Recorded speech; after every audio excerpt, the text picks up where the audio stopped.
Good morning everyone. I am Dr. K Srinivas, Associate Professor in the CSE department. Today I am going to give a presentation on ARRAYS, which is a very good concept and a very important concept in programming language. And we can use this array concept in any language like C language, Java and all. And actually, what is the invention, what is the need of this concept? First we will discuss it. First of all, if you want to work with any data, so we have to store the data in a computer. And for storing the data, we need to consider equal number of variables for storing the data. Suppose if you want to work with the three different types of data, like marks of a student obtained by three different students, like 30, 40, 50. So in that case, we have to take three different variables: marks 1, marks 2, marks 3. Like that we have to consider or x, y, z. So when it is considering three different variables in storing the data, if it is a less number of data items for working, writing a program, it's a very fine, no problem. If it is increasing the number of data items to be considered, then there is a problem in writing. Like the complexity of the problem will be increased, and the remembering of variables also very not possible to remember. So that's why the reason the array concept is evolved.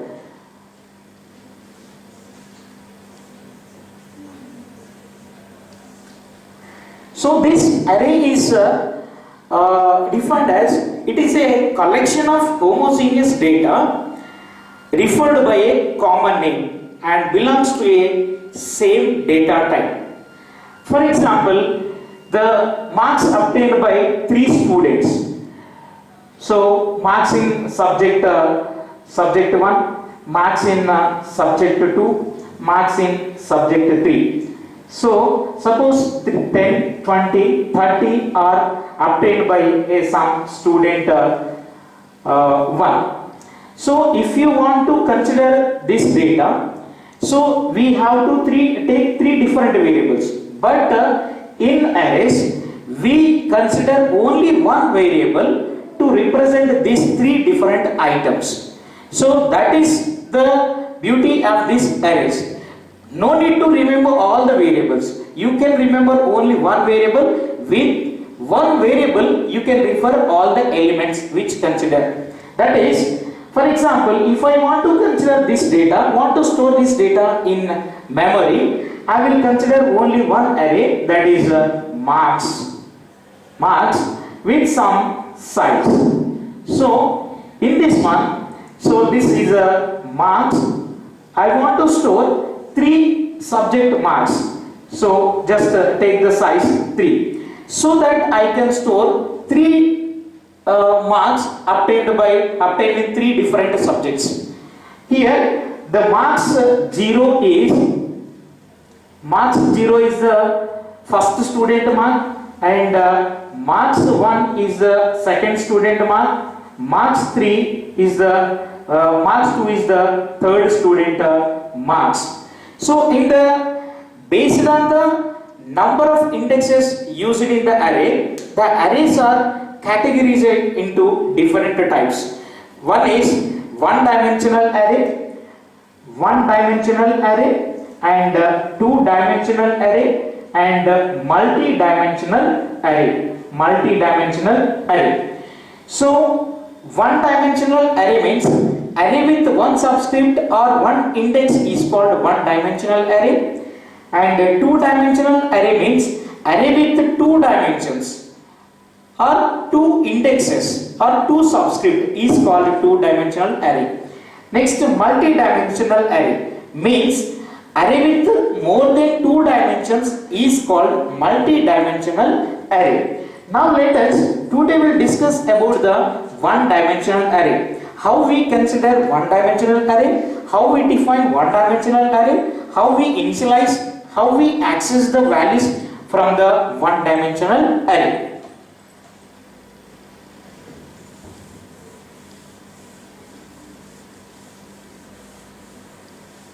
Right.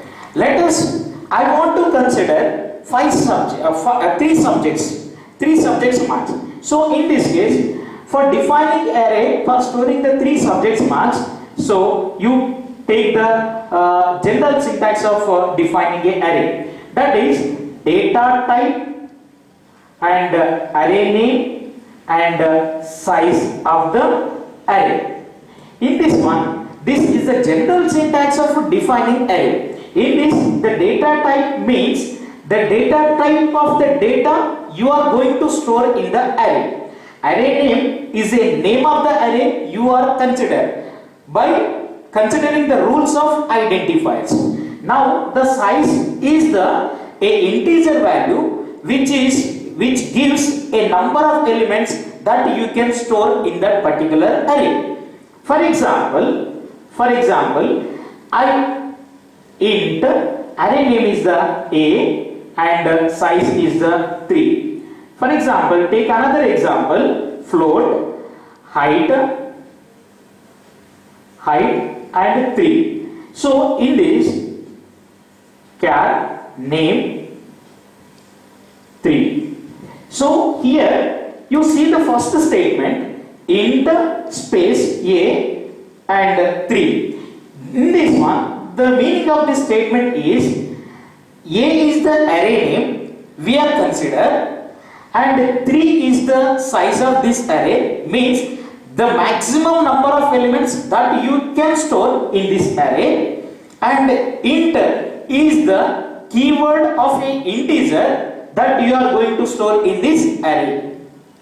Right, consider the second example, float height and 3. So height is the name of the array and 3 is the maximum number of elements you can store in that array, and float is the data type of the data you are going to store in this array, height. And another one, char name is the array name, 3 is the maximum number of elements you are going to store in that array, and all are belongs to the character. So this is the general definition or declaration of an array which you are going to be considered. After considering how we can initialize, means how we can store the data into the array. There are two ways of storing the data in arrays. One is while writing the program we can initialize the arrays, and while executing the program also you can initialize the arrays. I am telling the first way of initialization, that is while writing the program. So in this one, just after declaration of an array, I am considering this is, so when the compiler execute this statement, the compiler will allocate the memory to store the 3 elements of type integer in the array name A. So the totally 3 elements and the data type is the integer. For storing a single integer in a memory, it needs 2 bytes. So 3 into 2, totally 6 bytes of memory is required to store the 3 elements in the array A. So when the compiler executes this statement, totally 6 bytes will be allocated in a continuous fashion in the memory. Like this. This is the reference of the first element A of 0, and this is the reference of the second element, this is the reference of third element, this is the array name. So once declared, the references of each location can be treated as a normal variable. How the normal variables accessed and initialized in a normal program, you can initialize these array elements in arrays. So like A of 0 gives the value from this location, AF1 gives the value from this location, AF2 is from this location. Assume that the 200, this first one is needed 2 bytes. Assume 2000 and 2001 is the address of the first location. And next 2002, 2003 is the address of the second. Next 2004 and 2005 is the address of the last. Now in this 2000 is, we can say this 2000 is the base address of this array allocated. Base address means the starting address of the allocated space. Now assume I want to initialize. So I want to initialize. For initializing a variable means assigning a value to a variable, we use the assignment operator, that is single equal. If I want to store 10 in this location, we will write like this. If I want to store 20 in the location 2, that is A of 1, and we can write like this. So this is the way of initialization. So in this way we can initialize.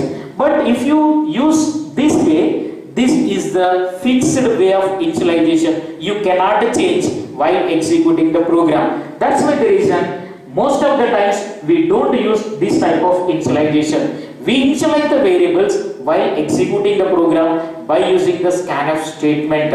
So by using the scanf statement, we can use like this. Scanf statement is the statement used to read a data from the user. So scanf in C language, the format of the integer, that is %d, and address operator before the variable or array name. Array is the A and the I is the index variable. Here this statement is reading ith element and storing in the ith location of the array A. If I want to read first element, second element, third element, we have to give the values of values to the I, that is 0, 1, 2 and so on. The I is the index. So array indexes are starting from the 0 and ends at size -1. So that's why the reason we have to repeat this statement for 3 times if you want to read 3 items. So you repeat. For repeating, we can use a while loop statement or for loop statement or do while statement. You can use any loop statement for repeating. So I am using for loop statement for I is equal to 0, that is the initialization of index variable. I less than the size is the 3, that is I less than 3, I incremented by 1, that is I plus plus. With this statement I can read 3 integer values and that values will be stored in this location AF0, AF1, AF2. Assume that if I executed this statement after this, the values will be like this.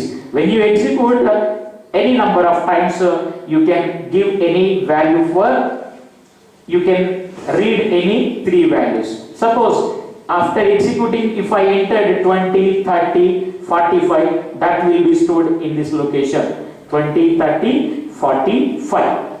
And after storing the values in these locations, we can access by using the names of the location. Suppose I want to add all these numbers, just like I can write a addition statement AF0 plus AF1 plus AF2. So this gives the sum, and you can print this value by using the printf statement. Print %d and sum.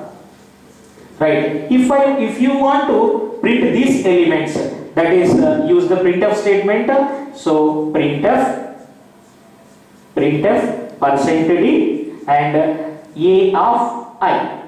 So a of I. So this is the for printing the array elements. I is equal to 0, I less than 3 and I plus plus. So these statements for writing the array elements, this is reading the array elements. So in this way we can read and we can write any number of elements. So this is the one dimensional array. So if you want to work with the two dimensional array, that is like tables, we will go for the two dimensional array. In all the real time situations where if you want to read the heights of the students, work with the heights of the students, work with the marks of the students, work with the means, it is a homogeneous data, you use array concept. If it is only one line, you use one dimension array. If it is a tabular format data, use two dimension array. And if it is more than two dimensions, means if it is defined by a multi-dimension, means defined by a two dimensions of any number of dimensions, can be defined by using the multi-dimensional array. So thank you very much.